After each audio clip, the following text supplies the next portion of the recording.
Une nouvelle victime d'assassinat, une scène presque banale à la morgue de Karachi. Plus de 2000 personnes ont perdu la vie de façon violente au cours de l'année 2012, laissant des mères éplorées, dépassées par les événements. Le fils de Shahida s'est rendu au cimetière et il n'est jamais revenu. Son corps a été retrouvé quelques jours plus tard dans un sac. Nous ne savons pas comment mon fils a été tué, qui l'a enlevé et tué. Nous l'ignorons. Seul Allah le sait.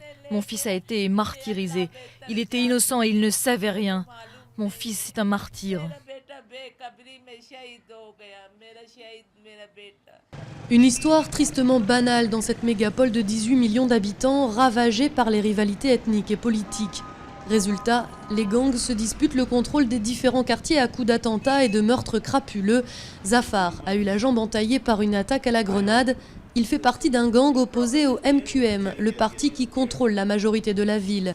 Lui, il garde la main sur Liari, un quartier très stratégique. Le MQM et d'autres groupes ont essayé de conquérir Karachi ces 10 dernières années.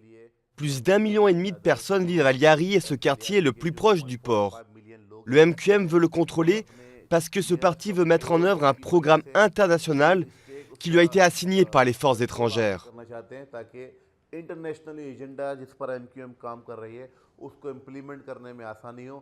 Mais les rivalités internes n'expliquent pas à elles seules l'ampleur des violences. Selon certains, la talibanisation de Karachi s'intensifie depuis une dizaine d'années.